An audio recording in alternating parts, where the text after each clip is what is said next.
Donald Trump ক্ষমতায় আসার পরই খরচ কমানোয় জোর পদক্ষেপ নিচ্ছেন।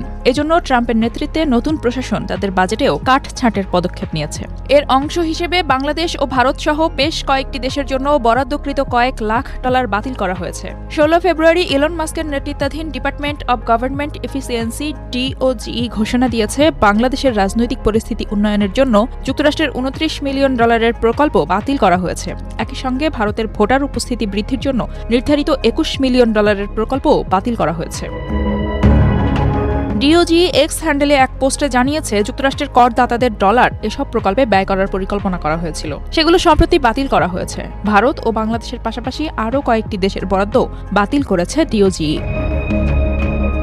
এই সিদ্ধান্ত যুক্তরাষ্ট্রের পক্ষ থেকে আন্তর্জাতিক সহায়তায় ব্যাপক কাটছাঁটের অংশ।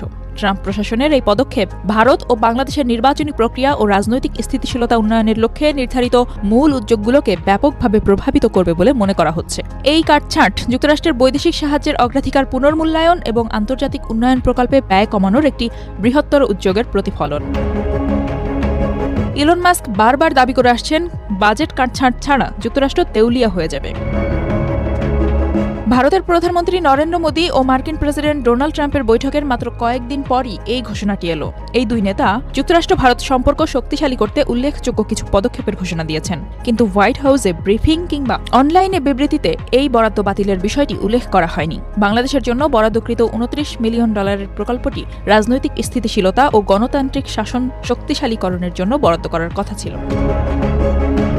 বিশ্বের শীর্ষ ধনী ইলন মাস্কের নেতৃত্বাধীন ডিওজি নামের বিভাগটি গঠনের আদেশে বলা হয়েছে, এটি ফেডারেল প্রযুক্তি ও সফটওয়্যার আধুনিকীকরণের মাধ্যমে সরকারি দক্ষতা ও উৎপাদনশীলতা সর্বাধিক করার জন্য গঠিত হয়েছে। সম্প্রতি ডোনাল্ড ট্রাম্প ডিওজিকে কয়েক বিলিয়ন ডলার সরকারি ব্যয় সাশ্রয়ের পথ খুঁজে বের করার কৃতিত্ব দিয়েছেন। ১১ ফেব্রুয়ারি সাংবাদিকদের সঙ্গে কথা বলার সময় ট্রাম্প বলেন, আমরা ইতোমধ্যে কয়েক বিলিয়ন ডলার সাশ্রয়ের পথ খুঁজে পেয়েছি, তবে আমরা সম্ভবত ৫০০ বিলিয়ন ডলার সাশ্রয় করতে পারব। এই সংখ্যাগুলো সত্যিই অবিশ্বাস্য।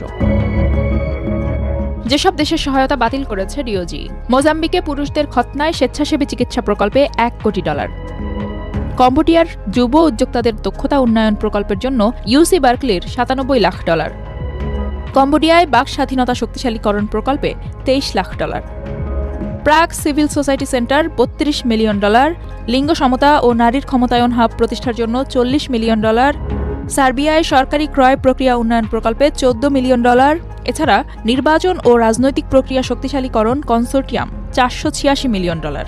এর মধ্যে মলডোভায় অন্তর্ভুক্তিমূলক ও অংশগ্রহণমূলক রাজনৈতিক প্রক্রিয়া প্রকল্পে ২২ মিলিয়ন ডলার, ভারতে ভোটার উপস্থিতি বৃদ্ধির জন্য ২১ মিলিয়ন ডলার অন্তর্ভুক্ত। বাংলাদেশের রাজনৈতিক পরিস্থিতি শক্তিশালীকরণ প্রকল্পে ২৯ মিলিয়ন ডলার, নেপালে অর্থনীতির কেন্দ্রীকরণে ২০ মিলিয়ন ডলার, নেপালে জীববৈচিত্র্য সংরক্ষণ প্রকল্পে ১৯ মিলিয়ন ডলার, লাইবেরিয়ায় ভোটার আস্থা বৃদ্ধি প্রকল্পে ১৫ লাখ ডলার, মালিতে সামাজিক সংহতি প্রকল্পে ১৪ মিলিয়ন ডলার, দক্ষিণ আফ্রিকায় অন্তর্ভুক্তিমূলক গণতন্ত্র প্রতিষ্ঠায় ২৫ লাখ ডলার, এশিয়ায় শিক্ষার ফলাফল উন্নয়ন প্রকল্পে ৪৭ মিলিয়ন ডলার, কসোভোর রোমা, আশকালি ও মিশরে সামাজিক অর্থনৈতিক সংহতি বৃদ্ধি, টেকসই পুনর্ব্যবহার মডেল উন্নয়নে ২ মিলিয়ন ডলার।